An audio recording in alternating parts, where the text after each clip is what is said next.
Hello, everybody. We have a special episode of the Throwdown. tttTD132 is marking a change. As we move into the competitive season, we're gonna take a pause on doing demos in the Throwdown. We are still gonna release the Throwdown every Thursday. Now on Instagram instead of YouTube, I'll still give you a wonderful whiteboard with breakdowns on intermediate, RX, and elite tips and targets, so that way you have a mindset approach for the workout. We just won't be doing the demos anymore until next competitive season, and maybe some surprise ones throughout the year. That's all I have to tell you, other than stay tuned until the end of the episode where I break down this final Throwdown of the season.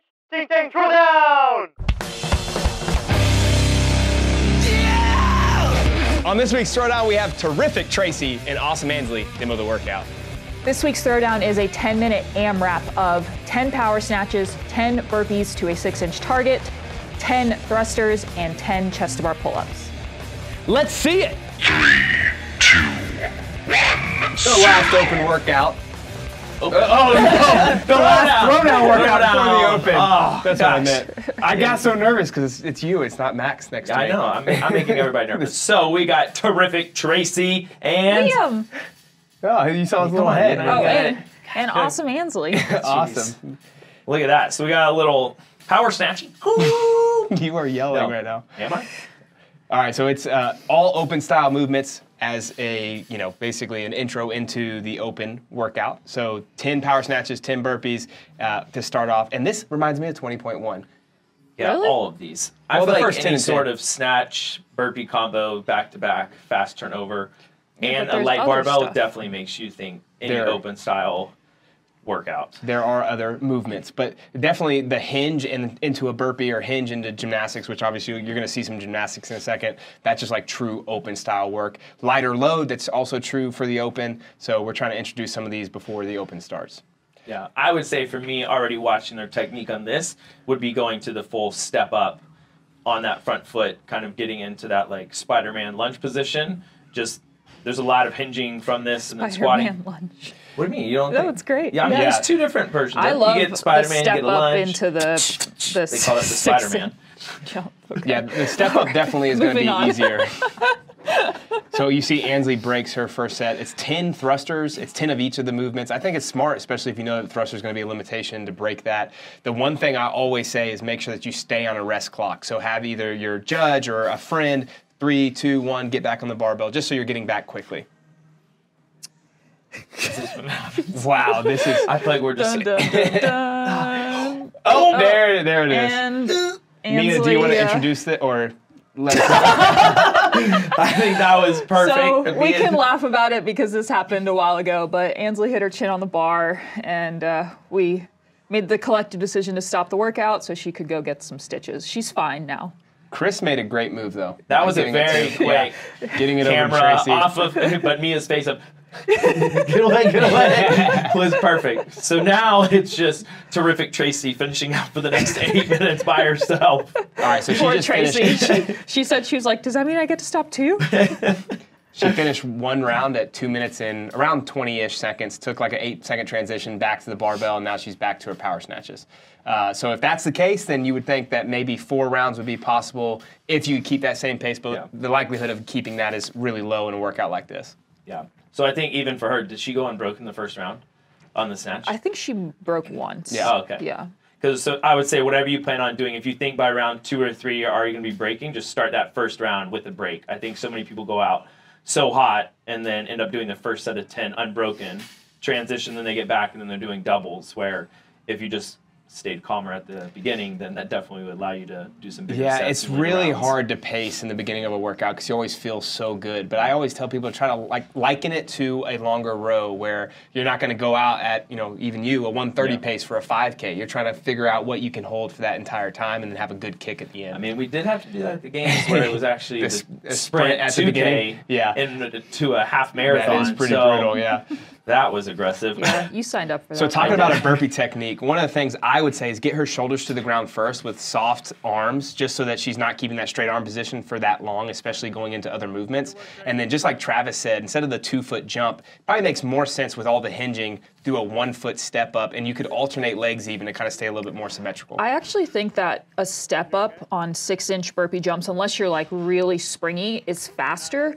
Because if you do, you have to do such a big hinge jump up to get your feet underneath you, and then you're still facing the ground, so you have to look up and touch. But if you step, you can start looking up to your touch faster, and you can actually touch the bar quicker than if you are jumping up, and then it's easier. For sure. So. One thing too is probably the setup's not great with that soft pad. I know it seems like it feels really good, but it's not easy to jump up and down on that, and so you're kind of absorbing a lot of the energy. I feel like even at any bigger event, like at the games or anything else, and you have the big crash pads and you attempt to jump, you end up jumping like 3 inches off the ground. There's no movement at all. So it is legit a 20-foot rope climb when you're at that point, where when you're here doing a 15-foot and you can jump 3 feet, that makes a big difference in the later rounds. So I want to say she did a set of 5. I wasn't counting there, but I think she's breaking these up 5 and 5, which again makes sense, especially looking at just the press looks a little bit more difficult than probably should be. So something Tracy's working on, but doing 5 and 5 is going to allow her to keep moving in the workout as opposed to doing 10 unbroken and then blowing up. So I think chest to bars are her strength of these movements. I don't know, if I recall, she was doing pretty good sets here. Yeah, halfway through the workout. That's probably her longest break so far. One of the things, again, I always go back to is try to find a pacing plan that allows you to minimize the breaks just so that you're working more often. And even if that means 2s or 3s on some of these movements, especially something like a chest bar where you can come down and kick or jump back up, that probably makes more sense than trying to do a big set and then take a long break. So just keep that in mind. Yeah, I think it's always a good idea to have those kind of thought out beforehand too. You like have to always have having a a strategy. Yeah, always have a strategy. Even if it's a rope climb, like you can go to the J hook, but then when you say, uh-oh, you need to know how to do the S hook. And the same way when I do burpees. If I want to jump up with both feet, I need to know how to step up. And then you go, uh-oh. Yeah, in the middle of the workout, I go, uh-oh, it's happening. But Can you please do that in the open? I'm going to just say uh-oh audibly, a lot. uh-oh. Yeah, Travis going to be saying that a couple times. Uh-oh. Limited But training. yeah, I think even position for here is just becoming a little bit more efficient with the bar. Like you can see she's kind of fighting it a lot as she turns over and presses. And I remember watching, I think after this week, when this took place a while ago, was I gave her some tips on just like how she's like hitting the bar out and pressing a lot with her shoulders versus just like using her legs to almost like snake under it.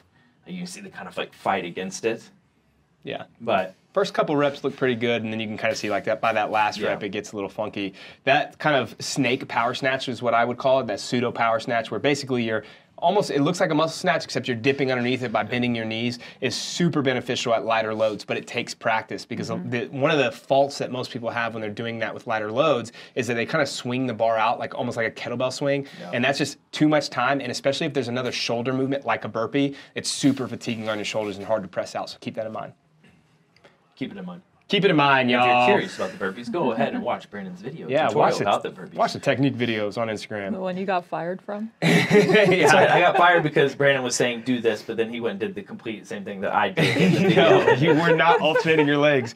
Travis jumps the same way on all his burpees. And it's confusing every time we switch. Yeah, you mentioned this, Brandon, but I think really working on getting her chest down faster, even if it's not down before her hips, that like over controlling on the way down, that's going to take a lot of tricep fatigue. Yeah, cause a lot and of you tricep can combine fatigue. with everything else. That's a lot of shoulders that you're just loading for like 2 to 3 seconds every rep. Yeah, and like, if she's doing that to breathe, I would say take that second when you're standing before you jump or before you go back down and breathe then when you're not holding weight in your arms. Yeah. There are definitely multiple ways that you can do the burpee. Like Mia, I know that we've talked in the past where you don't like the shoulders down, but you do get down. I like it. You do get down fast. Yeah, it just doesn't work. Yeah, I like it, but it doesn't work for me. Some people can't breathe in those like deep hinge positions, and I totally get that. But again, you definitely don't want to have arms straight and then hold that position all the way to the ground. It's just causing too much tension as you get into the mat or the floor. Yeah, I mean, I think even for here, just putting your hands on the bar, even though because it is fairly light, just get your hands to the bar and just start.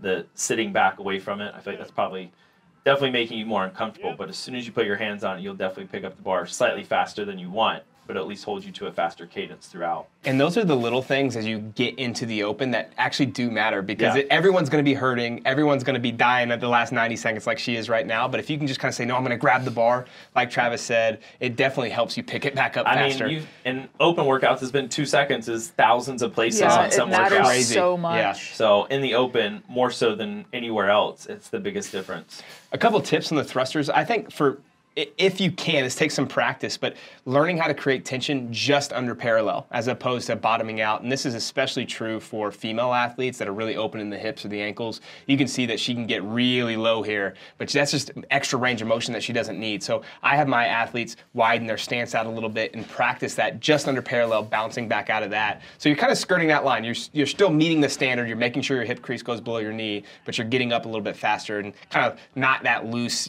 all the way butt to the ground squat position. So final 45 seconds.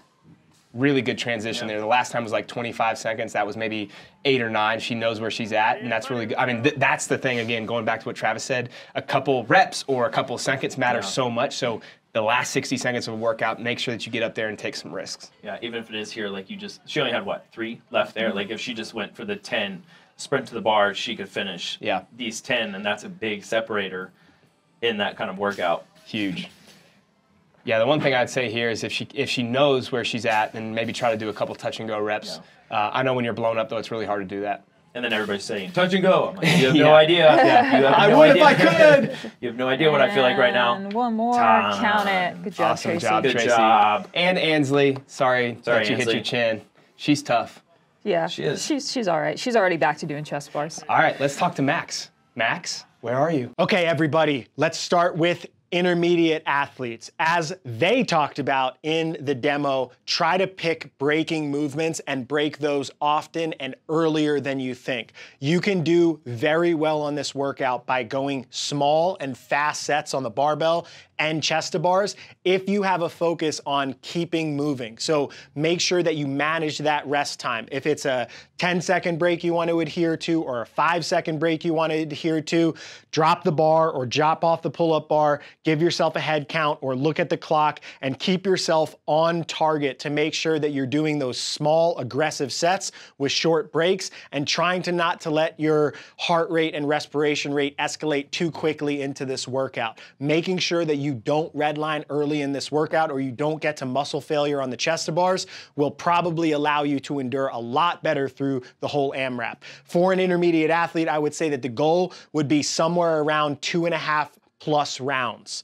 As we move from that into RX athletes, the recommendation would be 1 to 2 sets with short breaks on all of the barbell movements, and then 1 to 3 sets on the chest to bars. Again, for those movements, going small, fast sets with short breaks is an appropriate strategy if you are not an elite athlete who can maintain unbroken sets through all of these movements. As you break those movements up, just stay steady on the burpees. You don't really need to break a burpee set per se, but you probably shouldn't be going out at a max effort burpee speed because finishing those and trying to go back to the barbell or back to chest to bars is going to make it much more fatiguing. So think that you are moving fast with short sets and fast breaks through the barbell and chest to bar, then smooth and steady Eddie on those burpees. Goal here is about a full round more than intermediate athletes, so 3.5 rounds as a target. Our demo with Tracy was somewhere in between those two things, somewhere between an intermediate and RX level performance. So if you really are striving to be able to do well in quarterfinals, I'd encourage you to shoot for that 3.5 round plus target. For elites, now things get a little bit different. You got to be going fast, you got to be doing big unbroken sets, and you got to be able to do it for the full duration of the workout. Your rounds pacing should be pretty close to linear. So this is the mistake I see a lot of elite athletes make. They go out at full speed. So let's say their set 1 was a minute, then they get a little bit slower each round. So maybe a minute 5, a minute 10, and they just slowly just deteriorate as the workout goes on, and they try to just hang on through the red line.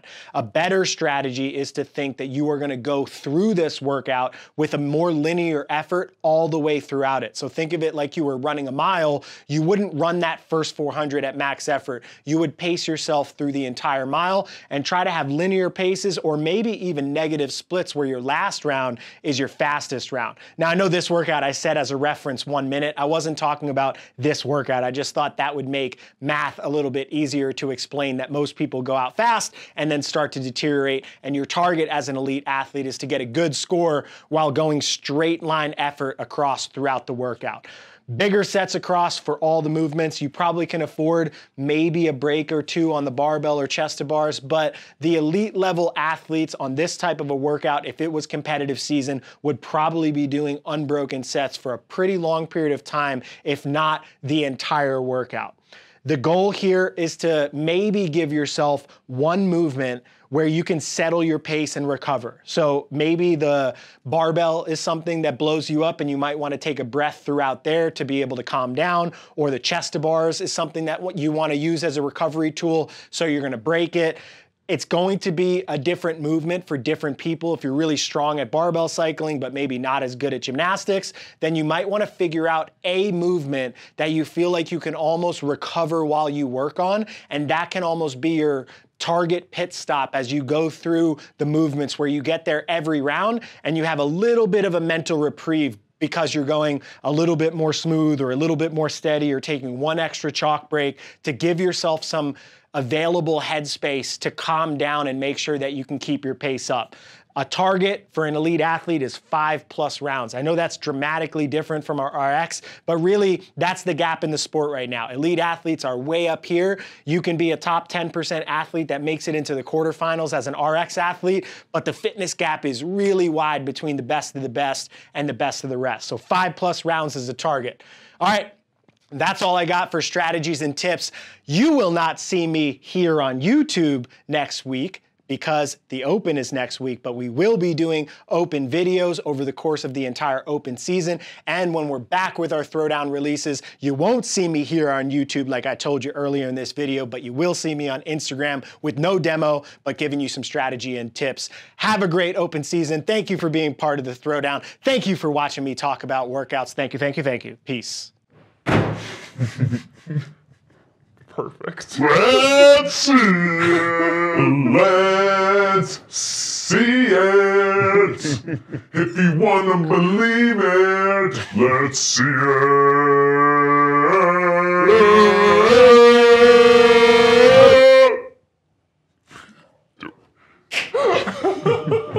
Crushed it. Cool. It's a wrap, you know what I'm saying? Your boy Project Tata in this thing, man. Hey, look, man, thank y'all for watching Training Think Tank's YouTube channel. Y'all hit that motherfucking subscribe button, you know what I'm saying? So y'all go ahead, man. Thank y'all for watching the channel, you know what I'm saying? Hit that motherfucking subscribe button, let it be known, what it be known, what it be known, you know what I'm saying? Tata.